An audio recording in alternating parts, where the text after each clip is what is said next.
I worry about the amount of stuff that you expose online. In my training, I'd thought, what happens if I shit myself? Newsflash, I am not a marathon runner.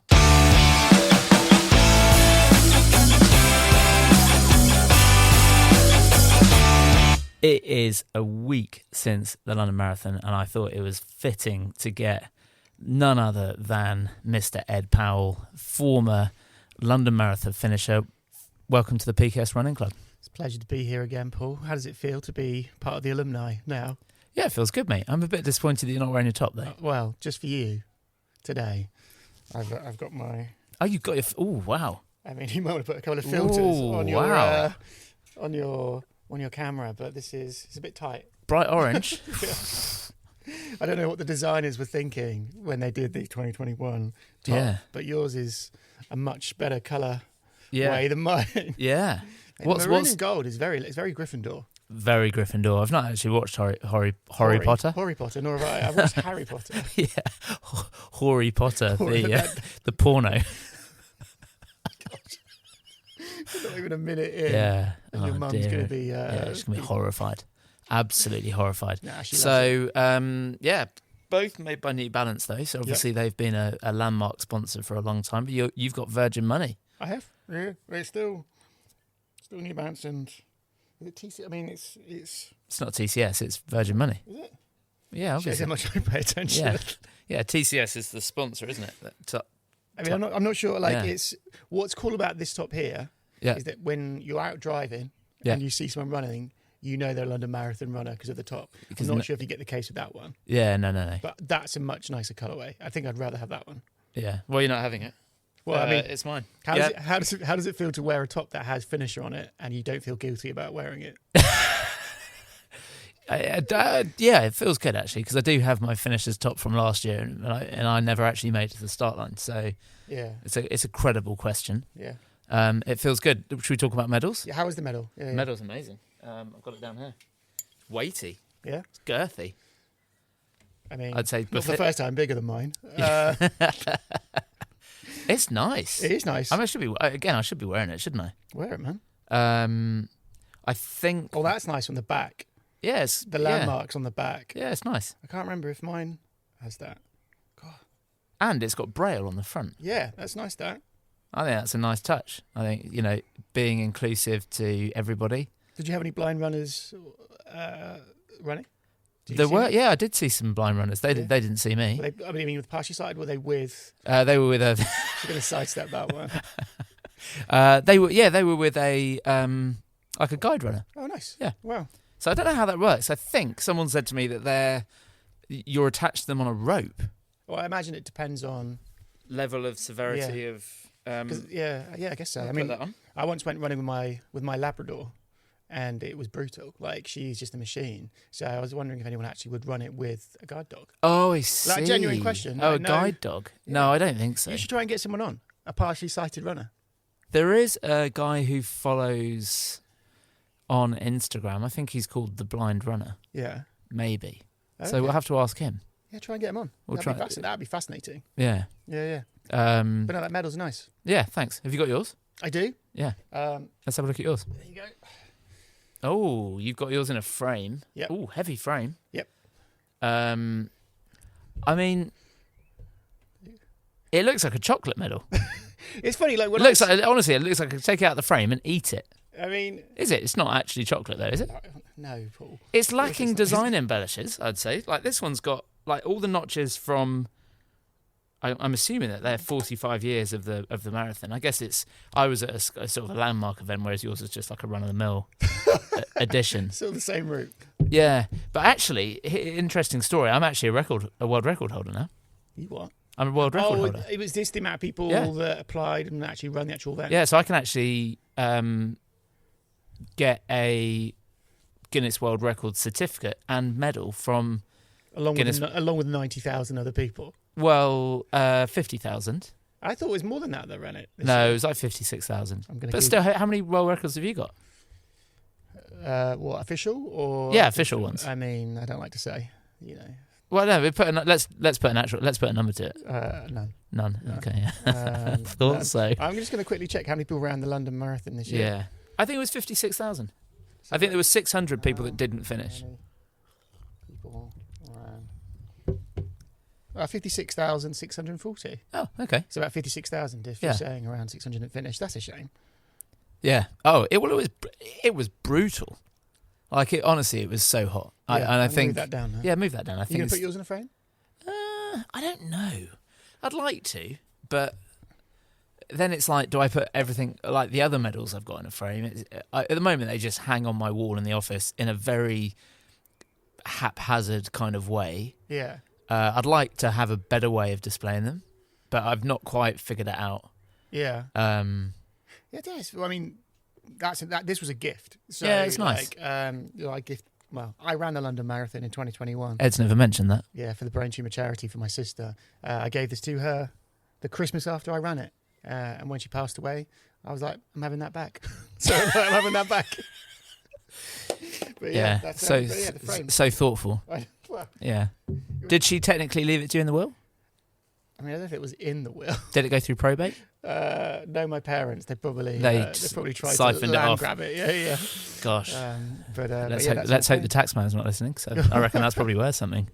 Well, maybe. Although it's interesting, like when I got them, how did it feel when you got the medal? Actually, no. Let's do that later. We'll do that. Yeah, let's do this chronologically. All right. How was the build up? Sort of, you and Laura got the train over. Yeah. Then you went straight to the expo. We got the train up on the Friday night, which was nice. Took a bit of Friday afternoon, took a bit of the stress out of it. Although we got delayed at... No, it doesn't matter. Let's not talk about the trains. Yeah, we got there eventually. Okay, yeah. We went into the expo on the Friday night, which was actually brilliant. Because was it busy? No. Okay. No. So... we just walked straight in? Walked straight in, picked up my bib... walked around, got all the kind of all the classic photos, didn't really have to queue for any of them, so that was really, really nice. That's so different to my experience. Yeah, well, I went back in on the Saturday because I had ordered to get my name printed on my running vest, so I had to go back in. Bedlam. Absolute bedlam. But went in and it was nice. Chatted to loads of the vendors, got some test products to try out and for the next training block. Did they have the giant treadmill there where you can try and run? No, they didn't, and I wouldn't have even risked it. Oh, okay. Yeah, no. They did have the new Wahoo kicker treadmills, which I think they're about £20,000 each. Don't get it, Paul. Oh gosh, with what money?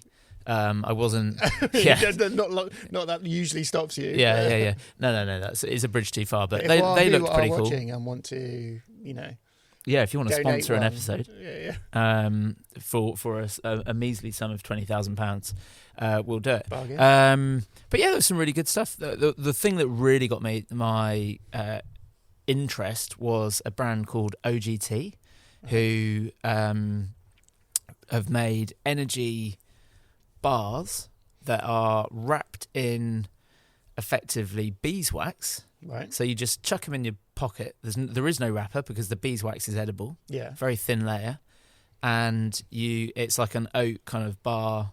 So it's the carbs, but without all of the environmental damage. Because when you're running, you're having to saw wrappers and stuff. Yeah.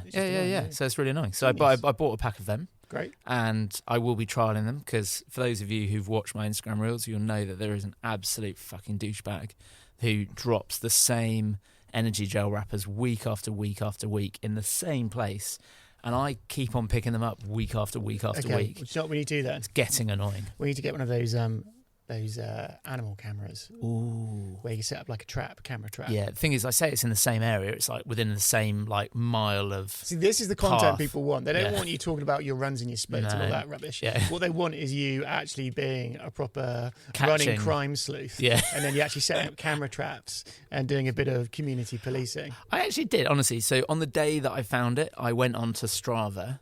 Oh the times of it, and then this is like a Netflix thing. Yeah, already. I know. Yeah, because you can look for segments, and you can see who's done it in the last year, last week, last day. Yeah. So I went through one point, and there's about 15 people that. So you've narrowed it down to 15 people. And then about 45,000. Yeah, but what you'd need to do is I'd need to, if I was going to properly investigate this, I'd need to keep a record. Yeah. Who were the runners on everything, and then on all of those occasions. I want to know what is stopping you from doing this.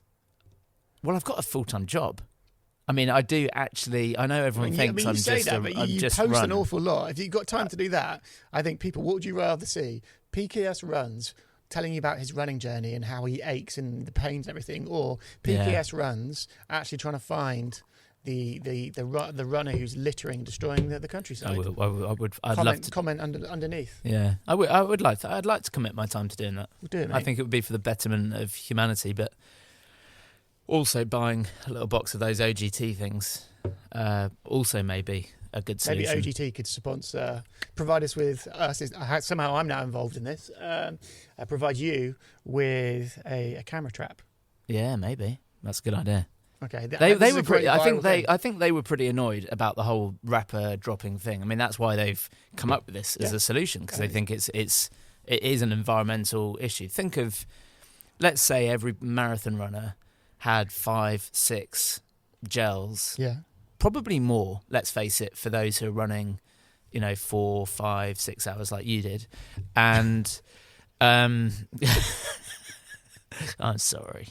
On, but times that by 56,000 people. Yeah, it's a lot. Hundreds of thousands of plastic wrappers that are dropped across London. Let's assume that most of them just hit the side road and get picked up. Yeah. There'll be a ton of them that will have gone into drains. Yeah. That will have made their way into sewage systems. Yeah, it's awful. Really, it's immoral. Okay. When we think about it. So you went to the expo beforehand. I remember when I did it, it was horrible conditions. It was just raining, and also because it was the first one after COVID. Yeah. Like did you do the autumn one? Yeah. Okay. Yeah, I did the autumn one. Yeah. And I got the train up. It was absolutely peeing down with rain. Oh, horrible. And I was staying at a friend's house. He very kindly sort of let me stay there because they were away for the weekend. It was like one stop down from the starting point, but I had to go to the expo, do your bag drop.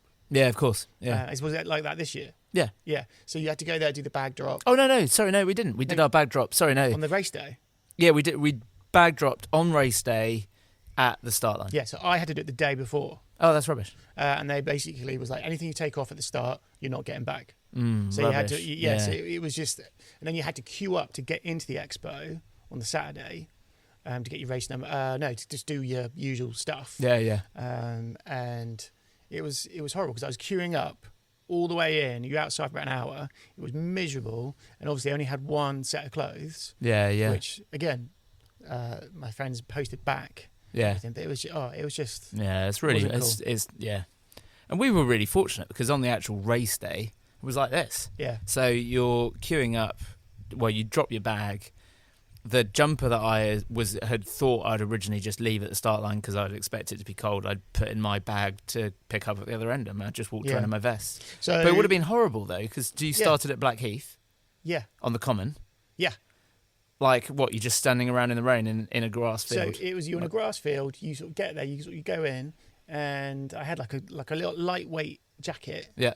And they had massive clothes banks. Yeah. Like basically biffa bins. Yeah. Where you would just donate whatever you because they just like, we're not transporting this because you get the transport. You do all your stuff post race. Yeah. That's really tough. Yeah, it was rubbish. So you get there and it's like, right. So your shoes are probably wet?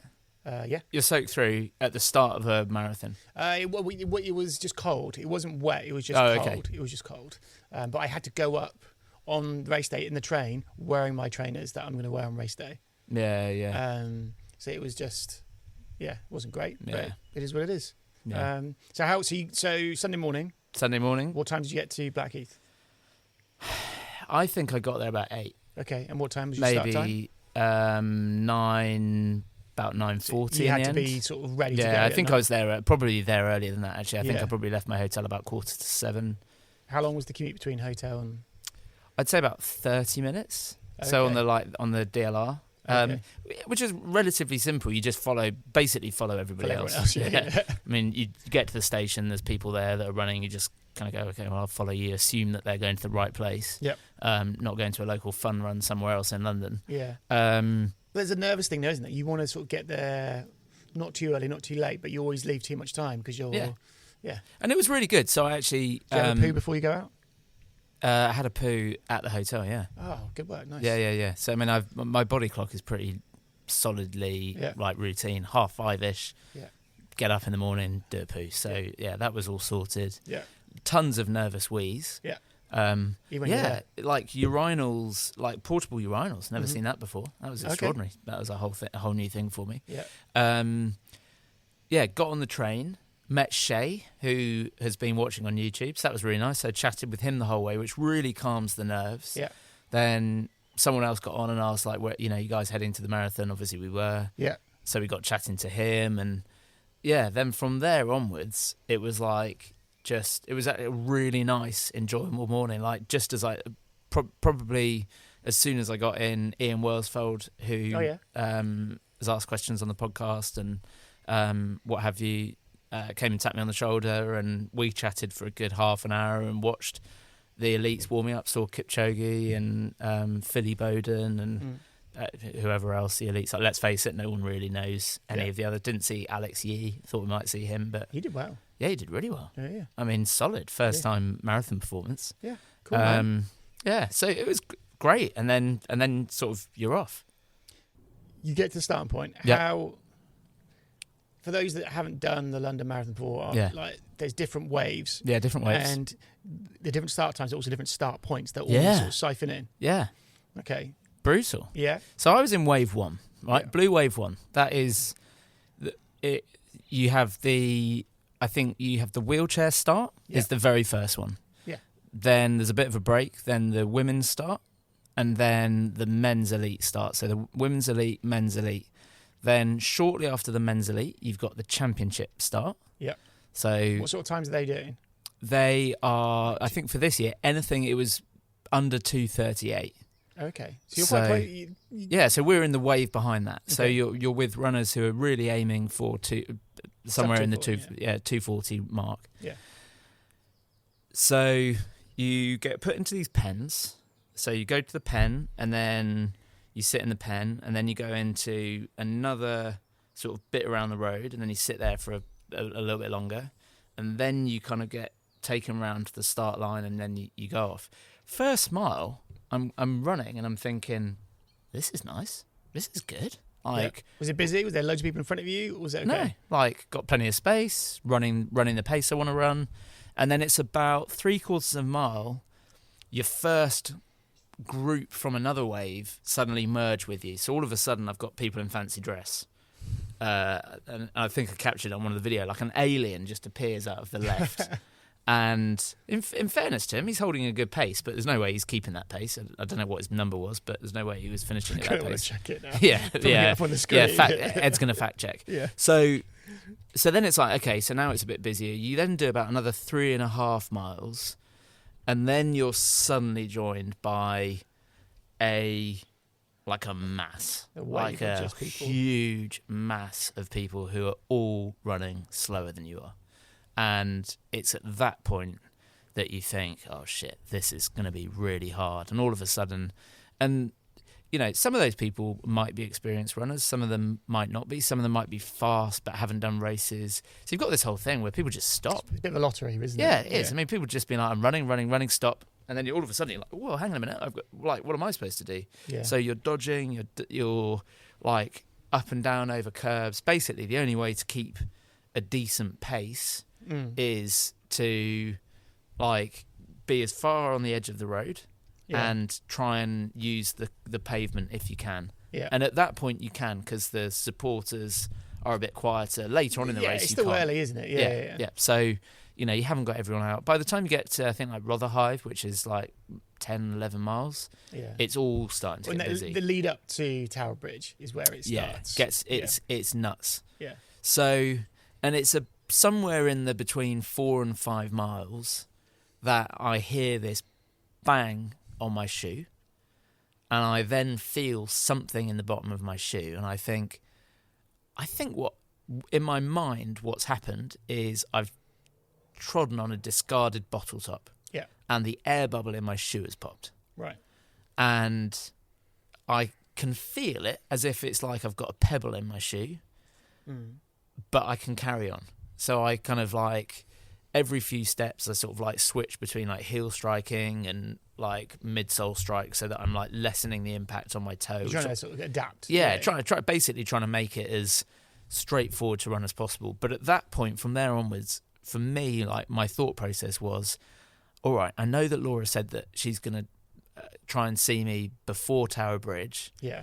So I'll keep my eyes open for her. I'll see her, and then I'll just stop and get her to take this bottle top out. It'll be quite straightforward. I didn't want to stop because I didn't want to cramp. Yeah. And I just wanted to keep going because I was doing good. I was doing good pace at the start. I was doing well, like 19 minutes, I think, for the first 5K, which is about what it needed to be. I did start to slow with that in my foot. And I brought the shoe for you, mate. Like you bought the shoe for me. We're in your house. Yeah. This is the shoe. This is Nike Alpha Flight. Literally, it's very first outing. I didn't even go out and do a shakeout run in them.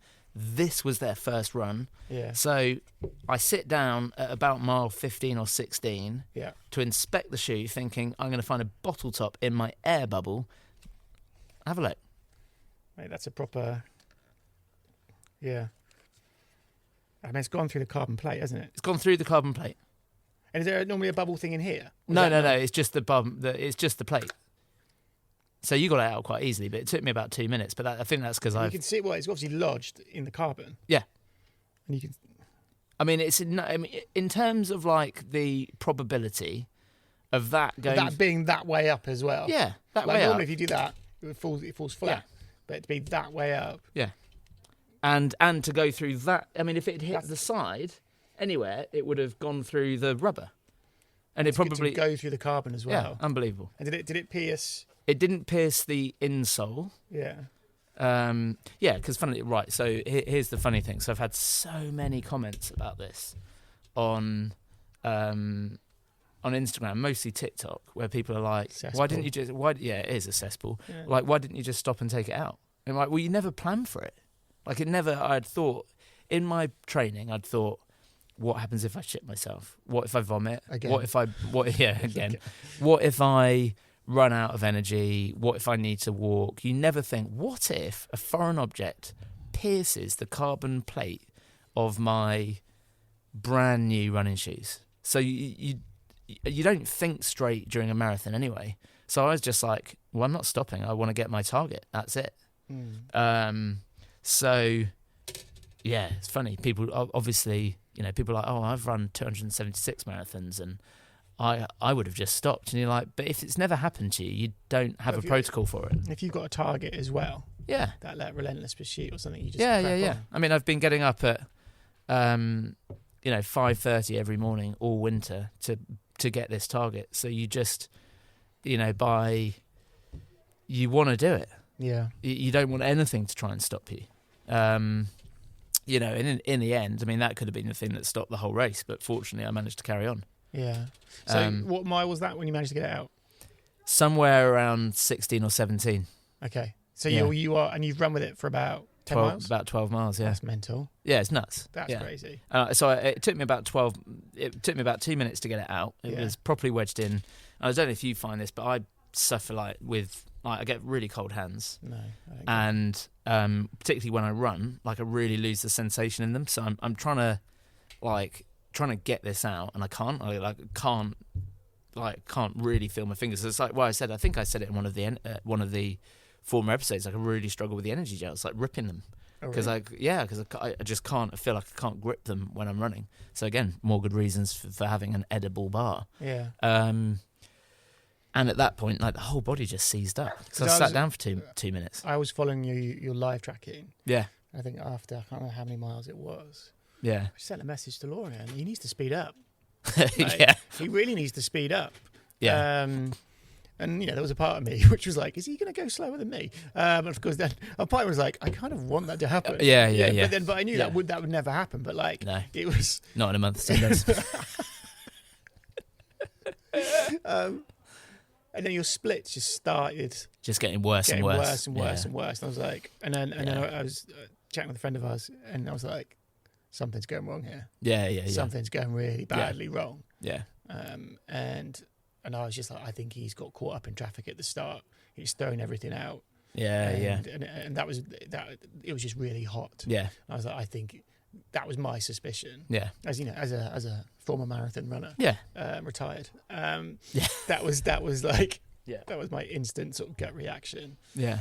I was like, he really needs to speed up. Yeah. And it got quite addictive actually, just refreshing the app. Yeah. And a lot of people were struggling. I mean, people, I think left, right and centre found it really hard. Yeah. People, I mean, I reckon probably the last 5 miles I kept on seeing the same guy. Yeah. Stopping to stretch. Yeah. And he would then get ahead of me, and then I'd catch him again. He's cramped and stretching. And, yeah. I mean, it was hot because when funny enough, like the marathon I did was in conditions like today. Yeah. Like it was lovely like this, and then it would get really, really hot when the cloud cover goes. And then I remember when I got to mile 24. Yeah. Just this flash rain just came in. Yeah. And then it just went. Yeah. And Okay. it was amazing. Like just, I bet it was incredible. Yeah. Yeah. Because we had they had like hose pipes doing showers. Just hose people down. Yeah. Wow. Which was amazing. But again, you're like, I kind of want it, but at the same point, I didn't want it. Like I didn't want to get sprayed by a hose. So I'm like, I just want to get to the end. Yeah, because I mean, it's. I felt I was sort of watching it. I was like, something's going wrong here. Yeah. And my general vibe was, you know, jokes aside and banter aside about sort of times and what have you. I was like, oh man. Oh, I was in the hurt locker. Like, I mean, I kid you not. Probably the last 6 miles, there wasn't a single bit where I felt good. I went from. What was your favourite part of the actual? You know, you look back on it. I think it would have been the first few miles because everything felt great. I mean, I've got the camera footage from my head cam, and you can see I'm loving it. Like I'm like engaging with the crowd, like having just everything feels like it's going well. I think by Tower Bridge I'm still enjoying it, but it's getting hard. Those couple of miles after then, I think one of the big things that you don't take into account is just the cognitive load. Like of how much you're thinking. So I spent the whole time scouring the course for Laura because I was so desperate to see her. And then once I got Cramp, that then intensified. So every time I saw people, I was like, "Is Laura there? Is Laura there? Is Laura there? Is Laura?" Like I'm just looking. Couldn't focus, and I couldn't focus. So I'm burning huge amounts of energy just looking through the crowd, which is awful, really. But it's like very few people get to do the London Marathon. Yeah. And 56,000. It's not in comparison. Yeah. Okay. Yeah. And when you do it, it's very. There's a reason elite runners are elite runners because they could just lock everything out and just focus on whether it's heart rate, pace, whatever. Because when you're doing it, it's a very emotional race. Yeah. Because it's not only is it the London Marathon. It's, you know, it's the go-to marathon in the world. Yeah. But just the messages that you see on people's tops about why they're running. Oh yeah, gosh. Why they're running the marathon. Yeah. And just thousands and thousands and thousands and thousands of people are cheering you on. Yeah. And and the noise is insane. Yeah. Absolutely insane. Like I had my OpenShocks headphones on. Yeah. Couldn't hear a thing on them. I wasn't listening to music. It was just the pace notifications. Yeah. Couldn't hear anything. So I didn't know what was going on. I could heard in the first few miles. It was like, you know, I think it was about mile 5 where I got the pace notification. And it was like 1 second ahead of target. I was like, perfect. Like we have literally like absolutely nailed that first 5 miles. I just got to keep on going. Yeah. Bang. Like that was it. Yeah. But it's when you get to Cutty Sark. Yeah. That's when it starts to get like, yeah. You know, you're going around. It's like, right. Oh wow. The crowds are like 4 or 5 people deep. Yeah. At that point, just cheering and cheering and cheering. Yeah. And then you get to Tower Bridge, and then you sort of then it takes you back out. Into Canary Wharf way. I think. I think going off memory, and then you sort of then start coming back in again. Yeah. And it's just so loud. Yeah. It's just so loud. And I think my strategy was always get to a half marathon, and then, you know, you're on your way home there. Yeah. And I remember my brother made a podcast for me, which was about an hour or so long, where I just thought, right, now's the time to put it in. Yeah. And I sailed through up into about 18 miles. Yeah. I mean, sailed to, Yeah. you know what I mean? Yeah, But like it was quite an emotional thing. People sending messages to keep going. It just totally took my mind off everything. But it's when you get past up to 20 miles and it's like, I've only got 10k to go now. This is easy. Yeah. And then you hit mile 24 and it's like, oh my gosh. Yeah. But you then all of a sudden the crowds just get louder and louder and louder. Yeah. And for me, the favourite part was those last few miles. Yeah. Going up the mile. Yeah. And just like I was checking my splits. Yeah. The other day, going what were my speed and my fastest section? Yeah. For the last few miles. Oh really? In comparison to everything else, yeah. And so did you break into a run?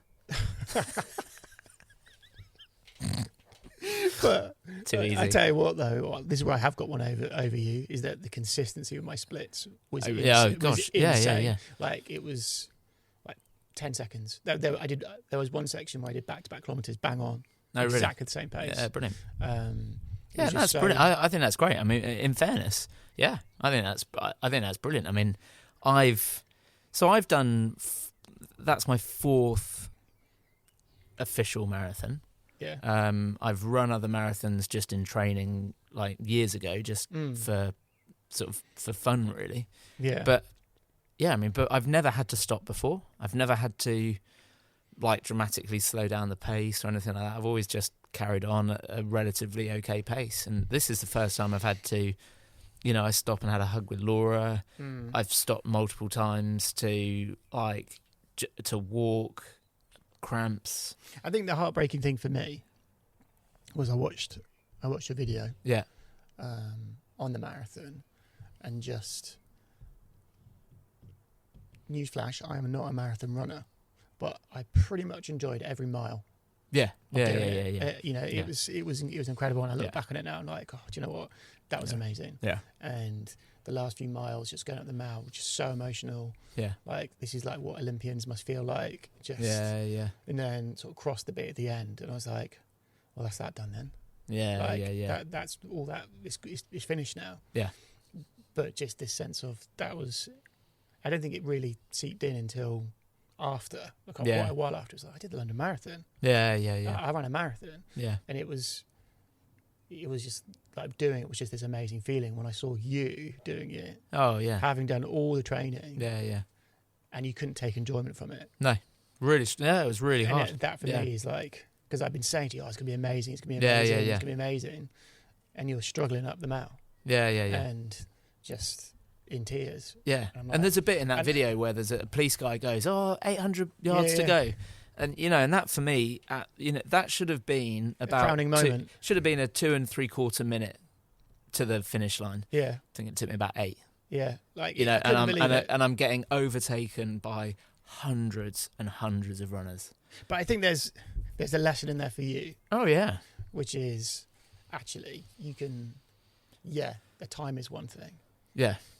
But when does getting a time overtake the enjoyment? Oh gosh, I think it's a great question. I talked about that on the last podcast with Ellie about at the end of the day we're all amateur runners unless you're running for a world record or you're an elite. Yeah. You're there running for fun, and so you've got to hold that intention. And I think.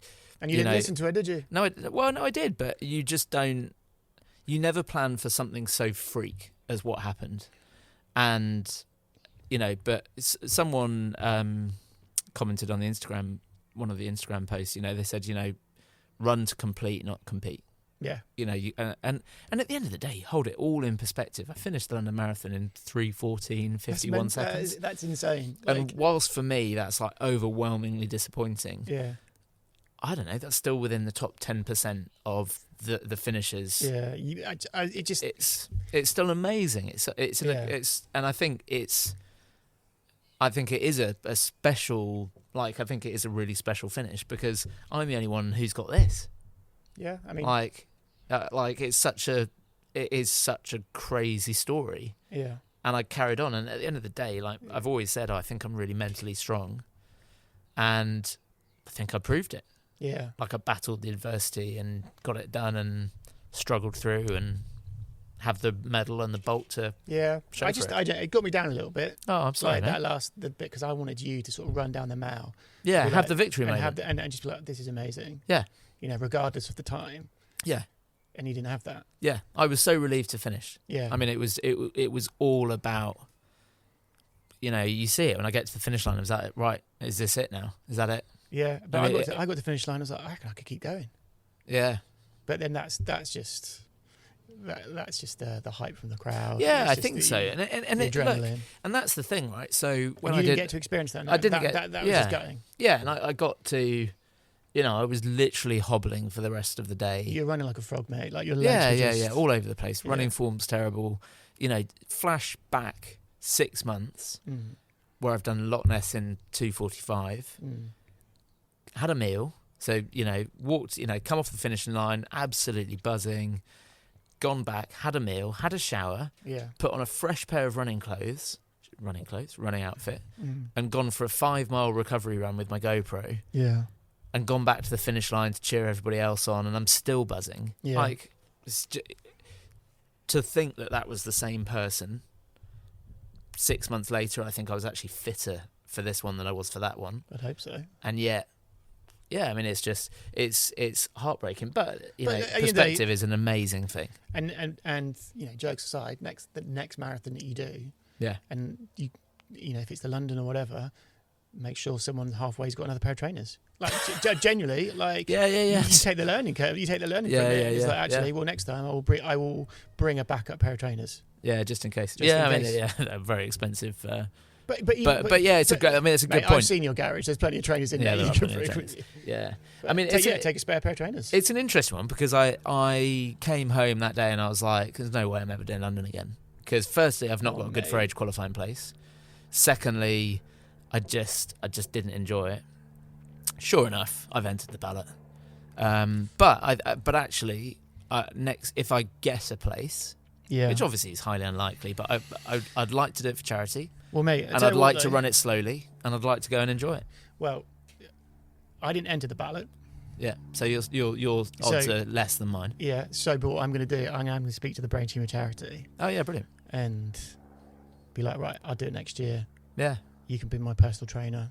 Yeah. Get the coverage from this guy to raise money. See if we can raise more money than last time. How much did you raise? About $5,000. That's good. Yeah, it's about $5,000 I think I did in the end. Yeah. Obviously, I'll have my own fundraising targets. We can do it together, man. We can do it together. But I want to run for Mind. For Mind? Yeah, mental health charity. Okay, not like the premature thing for your daughter. Yes. And he was wearing the top for Bliss, the premature baby charity, the guy that kept on cramping, which I think was why it was so emotive to me. Well, maybe we could. But Phoebe said to me, so Phoebe's my 16-year-old daughter who was born prematurely, and 26 weeks. 26 weeks, yeah, crazy. She actually said to me when I got home, she was like, "I think I want to run the marathon with you." Amazing. And so when she's 18. We've said that we will both. Well, I will train her. That's her 18th birthday present. Sorted. Yeah, and we'll both run for premature babies. Well, maybe we'll have a chat about next year and see how I can convince the Brain Tumor charity and maybe we could do like some sort of collaborative thing over the next 12 months. Do they do a massage over the finish line?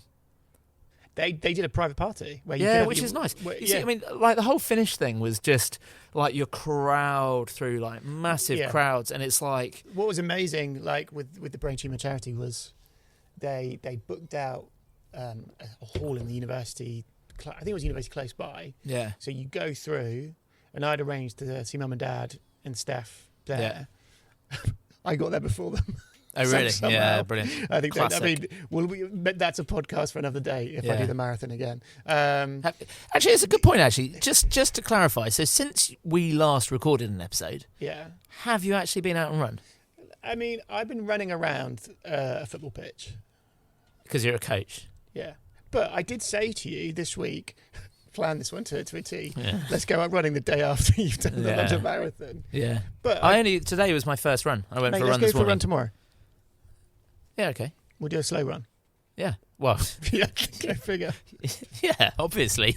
But anyway, so with the Brain Tumor charity, they booked out I can't remember the name of the university. It doesn't matter.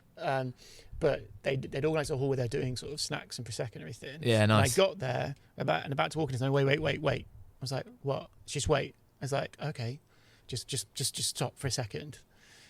And then it's like, right now, come in. Oh. And they come in, and everyone gets up and gives you a round of applause. Oh my God, I would have been in bits. Yeah, like they cheered you in and sort of gave you like a standing ovation. Yeah. Gives you a glass of prosecco. Oh. And if you wanted like a massage, they had like a little space where you could get a massage. There was food and everything. Amazing. And it was like, oh, this is amazing. But at that point, it was just, I was like, where's my parents? Like, where's Steph? Like, where are they? And they had a mare during the day. Really? Yeah, I'm sure. Which maybe if I do it next year, we'll get them on to talk through the actual nightmare they had. Steph won't be there, will she? No, she'll be there in spirit. Yeah. But yeah, no, it was no. Yeah, I was the next one, mate. It'll be the next one. The next one. Just finally, because I got stuff I want to do today. Yeah, it's been really long actually, hasn't it? Yeah, it hasn't been that long. It's about 45 minutes. Oh, okay. That's right. Yeah.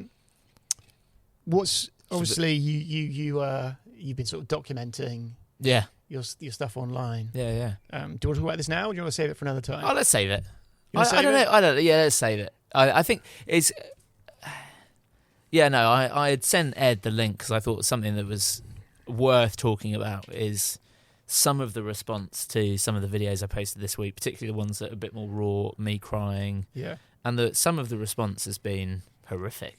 Like, let's just quickly. Go on, give us some of the comments. I don't want to give it too much time, if I'm being honest. No, that's fine. And maybe we could do something separately about toxic masculinity, basically. Yeah. How's this guy getting pelters? Half the commentators haven't around 10k. That's the one defending you, I guess. Yeah, I think so. I'm trying to there's just basically loads of people saying, what are you crying for? You should be tough as a man. I could run a marathon and I wouldn't cry. All that sort of stuff. It's just awful, really. What I'd say is that just scrolling through now, there are a lot of people coming out and backing you up, which is great. For sure. And I think this is why I don't do any of this sort of stuff. Yeah. It's all pretty toxic. It's just basically a bunch of bellends. Yeah. But the problem is I can't help but respond to them sometimes. Dude, you've got to rise above it. I know don't because that's the thing is like you never wrestle with a pig and shit because they love it. Yeah, I know, but pigs and shit don't have algorithms. But it does. Do you know what I mean? If you get them in for an argument, can you please put that on a t-shirt? Yeah. Like, pigs and shit don't have algorithms. I'm actually thinking about getting some merch. I love someone goes, "Was the Rivet okay?" Yes, the Rivet is fine. I had a guy on Instagram, right? So maybe let's finish with this. Yeah. He says to me, he's like, "What on earth?" He said, "There's no way a rivet goes through your shoe." And I said, I said, but there's a hole in the carbon plate. He said, "I'm not messing, mate, but I'm a tradesman. I work all day around rivets and I stand on them all the time and one has never gone through my shoe." Just like, why? And I'm like, but yeah, when you're walking, sure, it's not going to go on there. But when you're running, like when you're doing a 6-minute mile. My favourite thing about that is like, why do you feel the need? Yeah. To kind of like be like, oh well, yeah, I work all day at building sites. That's never happened to me. I'm like, well done, like, good for you. Like, you're probably wearing work boots. Yeah, exactly. Well, yeah, exactly right. How does that comment? Yeah. Like, what does it add to the conversation? Yeah. What does it bring in? Like, it's just makes me laugh. Yeah, and I think I mean, I worry about the amount of stuff you expose online. I've not got my genitals out. Yet. Yeah. I mean, OnlyFans, in fairness, would probably be a good way of funding this whole thing. But I think there is a thing about how much you do put online and why you're doing it. Yeah. And I think... I think it's always, for me, I think there's a fine line between you post stuff that you know might be a little bit evocative in terms of like for a response, which obviously social media likes that. You know, at the end of the day, I do want to grow the social media following. So that, that is because if you get to a certain level, then maybe you can get some sponsorship or make some money out of it. Particularly with the YouTube, you get some of the advertising revenue and all that sort of stuff. But at the same time, I also want to offer up an authentic, honest expression of what it's like to be a dad, someone who runs as a part-time hobby, works full-time. I don't have somebody editing my content, so it's all a bit rough and ready. It's as and when it comes because it's when I've got time. And I think it's important. Like yesterday I posted a couple of photos that when my sister took them and sent them to me, I was like, oh no, like with my top off, with my medal, and I've got like the little bit of muffin top at the front, and we've all got it. Yeah, and it's like, but I think what you see on Instagram and TikTok and YouTube, with particularly the running influencers, is they've all got like absolutely banging bodies. They've got like, they're shredded. They've got perfect physiques. And let's be honest, like if you're gonna have a midlife crisis or a hobby, yeah, fitness is a good one. Fitness is a good one to have, isn't Yeah. it? And if you're documenting it, then and that's your hobby, then that's fine. I think as long as the why is in check. Yeah, that's right. Then it's fine. And just finally, I think big shout out to Nike. Was it the? Was it Nike? Was it? Yeah, I went directly tonight. So yeah, I did actually. Yeah, so actually, this will be the final outing of these shoes because I've got a returns label. They are going to refund. I messaged Nike through their chat, and the guy, when he said, I am absolutely heartbroken for you. Bless. That's good. I'm going to cry. That's good, mate. But like, but genuinely, it was like the most amazing response. He said, we will absolutely just send them back to us. We will refund you. He said that should not happen on your, like, the thing that you've been building up for. And shame. But what he didn't say was, and we'd love you to be the new face of our Nike. Yeah, sadly not. No. Sadly not. I think it's not in my genetics, if I'm honest, to be an elite Nike athlete. Which is, what's the AF stand? Is it as fuck? Is that? I think so. Road racing as fuck. Is that what it's supposed to say? I don't know if we can drop an F-bomb. Yeah, road racing. There's got to be something to do with like a pun that we can come up with. That's something to do with something. Anyway, yeah. Okay. So those are going to be going back today. What they want to do is on the next one is print the fact that PKS runs crime sleuth. Yeah. So we can actually get you working out who's been littering. You can customise them, actually. In fairness, you have to pay a bit more. You can customise them. It's funny. It's bittersweet, actually. In all seriousness, sending them back is bittersweet because what I'd really love to do is like put them up on the wall. Already got a hole, so to put the pin through. But like I'd love to like these do, and I am going to keep this. I don't know what I'm going to do with it, but I'm going to keep this. In a little box. Yeah, but it does represent like the adversity and the hustle that went on. Apologise if you're hearing seagulls overhead. Bridgewater is riddled with them. It's not that bad. You should live in Bath. Oh really? Oh my gosh, yeah. And loads of posh wankers there as well. It's all right. It's all right. Right, let's not probably it's probably a good time to finish. I got stuff to do and I'm getting hungry. All right, you're getting hungry. Ed's getting hungry. Thanks so much for listening, watching. You can find PK's Running Club obviously on YouTube and Instagram and on TikTok, PK's Runs, and find Ed the Quanderer and Ed Powell something. The only thing I do is Instagram. The Quanderer. Yeah. But even then I don't even post that much. No, you don't. No. Could be you could be a great drone channel, but it could be, but I do it for me. You've just got other things to do, haven't you? Yeah, other things to do. So thanks so much for watching, guys. We'll see you next time.